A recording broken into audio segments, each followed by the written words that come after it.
Bon alors je tiens à m'excuser tout de suite, je vais encore jouer les tontons subjectifs, mais un film qui commence avec du James Brown et un plan séquence, ça ne pouvait définitivement pas être un mauvais film.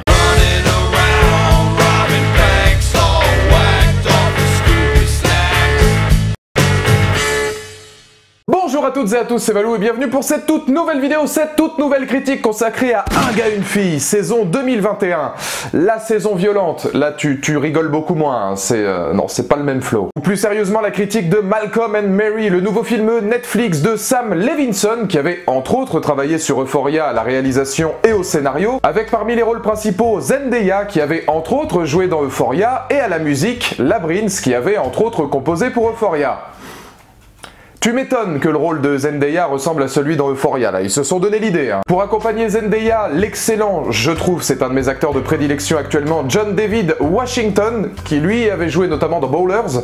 C'est pas la même chose que Euphoria, ça c'est sûr. Première prouesse, déjà, huis clos, filmé en temps réel avec simplement 2 acteurs, c'est une proposition technique, esthétique aussi, filmé en noir et blanc, de mise en scène, d'interprétation que nous propose Sam Levinson, un film qui divise énormément, qui va avoir lieu à de multiples interprétations sur le monde du couple, sur le monde du cinéma, puisqu'il y a une vraie mise en abîme cinématographique, et c'est pas étonnant quand on sait que le réalisateur Sam Levinson avait notamment été producteur d'un certain Pieces of a Woman avec Shia LaBeouf récemment. On sent que les relations de couple ça le travaille, et il y a beaucoup de choses à dire finalement sur ce long métrage. C'est pourquoi au-delà d'une critique, ce sera aussi mes interprétations, mon analyse du long métrage. Malcolm and Mary, c'est donc l'histoire de l'amour, c'est voulu comme l'histoire de l'amour et non pas une histoire d'amour, l'histoire de l'amour entre un couple, mais aussi l'histoire, peut-être, de l'amour du cinéma. On en parle tout de suite. And that, Malcolm, is what authenticity buys you.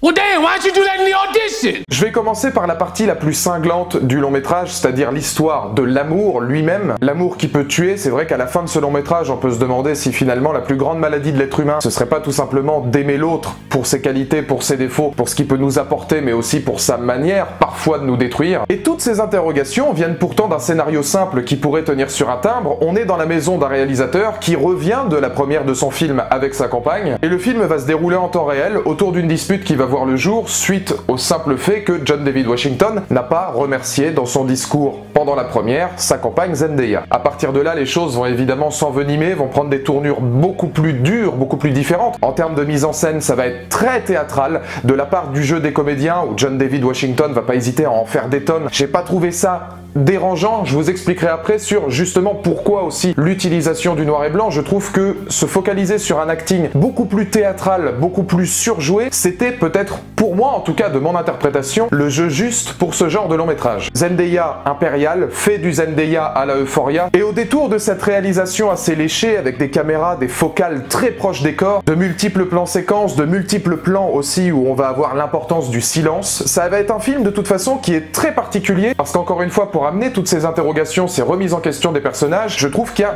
très peu de dialogue, mais énormément de monologues. On va avoir une situation où, par rapport à l'état de colère, par rapport à la dispute et par rapport à l'interprétation du réalisateur sur comment une dispute de couple peut s'effectuer, ce sera le monologue de Zendaya, John David Washington qui écoute, John David Washington qui va répondre par un long monologue, et ça va être un enchaînement de monologues qui vont permettre évidemment aux acteurs de s'exprimer et d'élever leur niveau de jeu, mais c'est vrai que ça va aussi clouer un petit peu le spectateur sur sa chaise en se disant on n'a pas uniquement affaire à des dialogues et des réponses du tac au tac, là c'est beaucoup plus dans les monologues et les phases silencieuses. Toujours ces cadrages en gros plan, pas mal de plans séquences, pas mal de plans où on va vraiment miser sur le regard des protagonistes. C'est aussi ce que j'ai apprécié dans la composition musicale et dans la composition originale de l'œuvre. Elle est toujours utilisée soit de manière diégétique, donc à l'intérieur du film, sur des personnages qui vont mettre des musiques pour expliquer plus ou moins leur relation de couple, ou alors par la bande originale pour le coup de Labrinth, qui est très jazzy, très smooth, mais en même temps particulièrement sombre, parfois très triste, à l'image des 2 personnages principaux. Je trouve qu'en termes vraiment de réalisation pure, ça fait très Euphoria, ça pourrait être un épisode d'1h30 d'Euphoria sans trop de problèmes, mais d'un autre côté Euphoria, en termes de photographie et de réalisation, je trouve que c'est une des meilleures séries qui a été faite actuellement,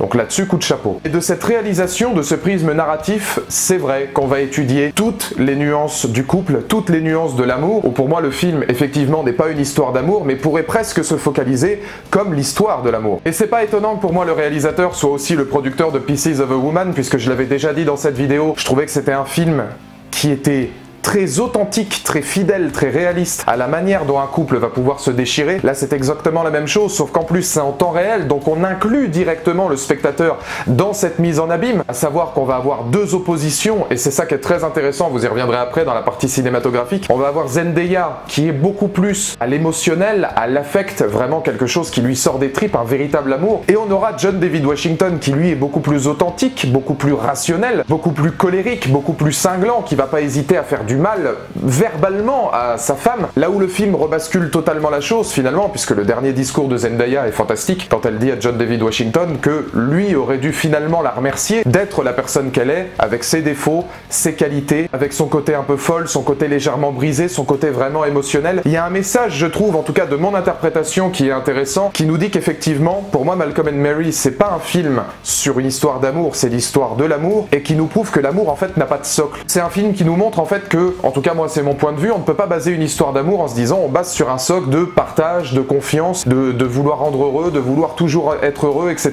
C'est beaucoup plus nuancé que ça. Là, on nous propose un film où, même si on part d'un prisme narratif qui est une dispute, on imagine que c'est quelque chose qui peut perdurer dans la vie de n'importe quel couple, et c'est vrai que pour moi l'histoire de l'amour est beaucoup plus complexe que simplement un socle avec un tenant et un aboutissant, c'est-à-dire baser sa relation sur la confiance, sur l'amour, le partage. Ça peut aussi être aimer quelqu'un pour ses défauts, pour tout ce qu'elle va nous apporter parfois de négatif, mais qui va nous permettre de grandir, etc. Et c'est plus ou moins le discours de Zendaya derrière, c'est merci d'être toi, merci de m'apporter ce que tu m'apportes, et merci d'être finalement la personne sur qui tu vas t'appuyer. C'est toujours des choses qui sont assez intéressantes, mais malheureusement, c'est vrai que dans ce film, les relations amoureuses sont parfois tellement bien étudiées qu'elles sont parfois téléphonées. Et on va avoir tendance, par rapport au scénario, à déjà plus ou moins comprendre et déjà plus ou moins imaginer ce que les personnages vont pouvoir répliquer à la suite de certains dialogues. Je pense notamment à une scène qui m'a pour le coup particulièrement retournée, c'est une scène où Zendaya est dans une baignoire, elle va discuter avec John David Washington, et ça fait partie plus ou moins des relations de couple qu'on peut avoir par moment et des grandes disputes que peuvent avoir certaines personnes, où l'homme, pour le coup,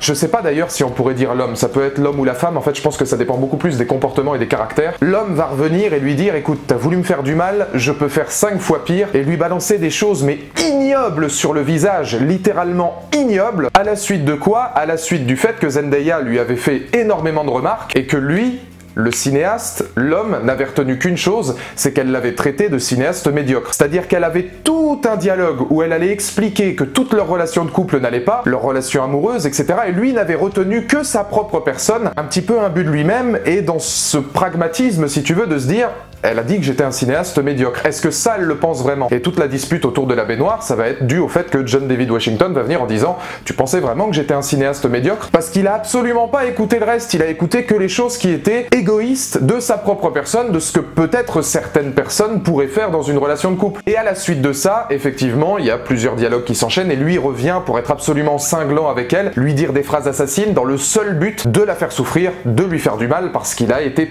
piqué au vif. Et c'est des situations qui peuvent être particulièrement sombres et d'autant plus réalistes que il s'en va pour revenir dans le cadre 5 minutes après et finalement, non pas s'excuser, mais lui rappeler combien il l'aime. C'est ça, pour moi, qui est un peu téléphoné parce que j'aurais pu imaginer largement en avance que le personnage allait revenir faire ça parce que dans la vie de tous les jours, effectivement, c'est des situations qui peuvent se faire aussi. C'est une relation de couple qui est très torturée et qui accentue cette idée qu'effectivement, l'amour, pour moi, est un socle qui n'est pas stable. C'est pas un socle où il y a une base particulière. Il part de beaucoup de branches différentes, pour le meilleur et pour le pire. C'est ce que nous apprend plus ou moins le film, qui laisse plus ou moins la porte à une fin ouverte finalement. Est-ce que ce couple va réussir à perdurer ou est-ce qu'on a pour le coup brisé littéralement quelque chose comme peut le dire Zendaya à la fin? C'est pour ça que même si dans sa trame narrative c'est un petit peu téléphoné, même si ça peut paraître un petit peu pompeux, je trouvais ça particulièrement intéressant parce que c'est d'autant plus réaliste. Et vous allez voir que c'est drôle puisque finalement l'authenticité que met ce film à nous raconter quelque chose, c'est tout ce que rebute le personnage de Malcolm dans la mise en abîme cinématographique. And that, Malcolm, is what authenticity buys you.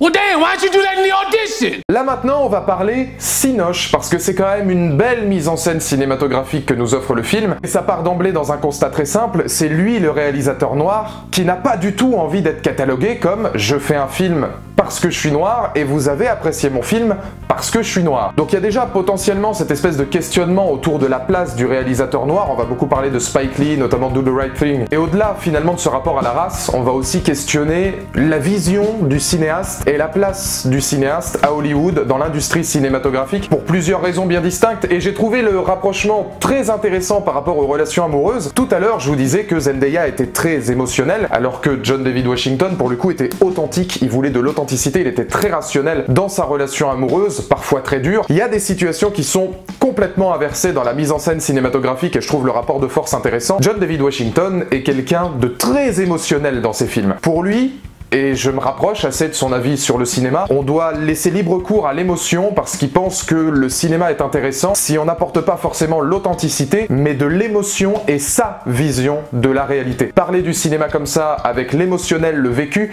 c'est des choses qui me parlent. Alors que pour le coup, sa femme Marie, qui elle aussi est actrice, mise sur l'authenticité de la situation. Donc finalement, leur représentation amoureuse s'oppose complètement et se retourne complètement quand on pense, c'est mon interprétation, à leur vision cinématographique. C'est déjà une chose que j'ai trouvé pertinente dans le film, notamment sur une scène où Zendaya est exceptionnelle. C'est une scène où elle a un couteau dans la main, où elle va jouer l'authenticité pour faire comprendre à John David Washington qu'elle méritait le rôle dans son film. Parce qu'évidemment, au-delà d'être remerciée, il y a une douleur beaucoup plus profonde, qui est celle que Marie n'a pas été choisie pour incarner le rôle principal du film de Malcolm, alors que c'est pourtant un film inspiré de sa vie, d'anciennes droguées, etc. C'est aussi là qu'on voit beaucoup de rapprochements avec Rue, le personnage de Zendaya dans Euphoria. Et là, elle va jouer l'authenticité, et là, elle joue quelque chose d'absolument exceptionnel, et on voit dans le regard de John David Washington finalement quelque chose de très fort. C'est l'amour et la haine, ce fameux rapport amour-haine où tu as envie de la personne, tu as envie de coucher avec la personne, tu l'aimes comme tu l'as jamais aimé et 30 secondes plus tard tu la détestes. Mais c'est finalement ça le propre des relations amoureuses, c'est pas quelque chose de manichéen, c'est pas quelque chose de droit. Et on apprend tout ça par le prisme cinématographique et c'est très fort parce que amener le cinéma, et forcément pour nous qui aimons le cinéma, critiques, analystes, etc., ça accorde une symbolique beaucoup plus intéressante et beaucoup plus pertinente, mais ça va aussi juger la place du regard afro-américain sur le cinéma, la place du regard blanc sur le cinéma afro-américain. Est-ce que certaines critiques blanches, par exemple, vont apprécier un film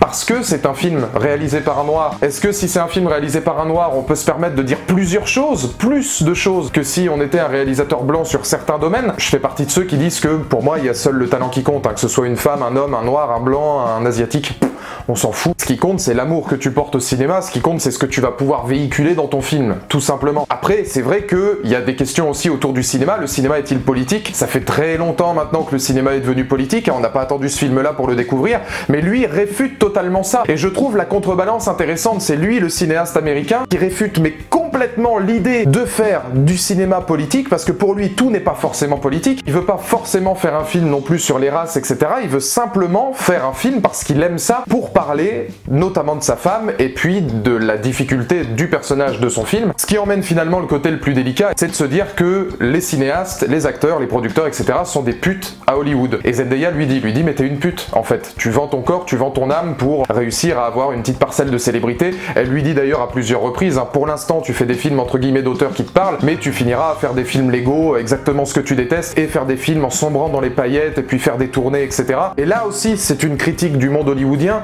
c'est une critique mise en abîme cinématographique de l'envers du décor, de l'enfer de la réalisation, et ça, c'est aussi pour moi quelque chose qui est fort, notamment quand c'est mis encore une fois totalement en juxtaposition avec l'histoire de l'amour. Donc beaucoup de critiques, beaucoup d'égocentrisme, beaucoup de satire dans un film puissant, quelques longueurs par moment, c'est vrai que sur 1h46, il y a quelques scènes où on a tendance à trouver un peu le temps long, mais globalement c'est quand même un film pour moi qui est assez marquant dans le genre. Avec mes arguments et mon interprétation, je pourrais comprendre que certains le trouvent assez présomptueux, c'est vrai que moi ça m'a parlé d'un point de vue personnel aussi par rapport à certaines relations que j'ai pu avoir, forcément ces espèces de disputes assez brutales. Et ce noir et blanc, que veut-il dire? And that, Malcolm, is what authenticity buys you.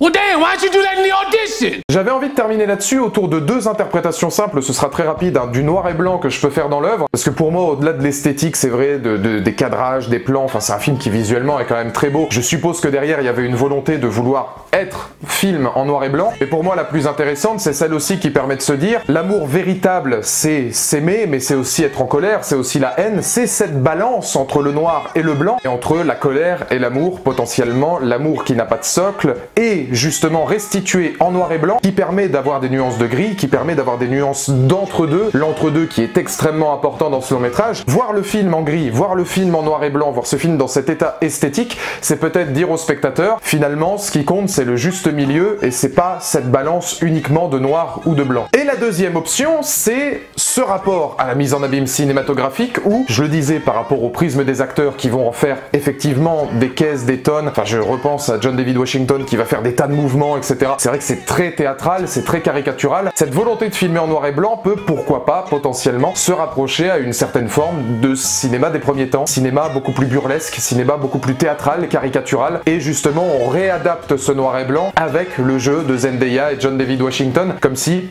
peut-être aussi par le prisme cinématographique, on essayait de revoir l'ensemble du cinéma depuis les prémices d'Hollywood, etc. Puisqu'on va parler notamment de Citizen Kane dans le film, c'est peut-être aussi tout simplement cette volonté de s'adapter en noir et blanc à l'acting des acteurs et de s'adapter à quelque chose de burlesque, de plus fort, de très théâtral, puisque je pense que pour moi ça pourrait être largement une pièce de théâtre, et c'est pour ça que cet acting là, voilà, pompeux, etc., ultra imposant de la part des deux personnages, peut potentiellement être interprété de cette façon. Donc dans les commentaires ci-dessous, n'hésitez pas à me donner votre point de vue. C'est un film que je vous conseille parce qu'effectivement il fait énormément débat et il divise beaucoup, mais ce genre de film de cette qualité là, en tout cas un film qui a une vraie proposition et qui essaie de faire quelque chose, bah ça change de la plupart des films qu'on peut voir d'habitude, et le changement ça a du bon, bon pas dans les relations amoureuses hein, mais quand même. Une place n'est pas un mot mais une promesse d'avenir pour croire en mes rêves. T'es dans le vide et l'autre sur l'accélérateur. Être gentil c'est vraiment cool, être honnête c'est fédérateur. Mais ce qui toujours l'est, faut qu'il y en a de plus en plus.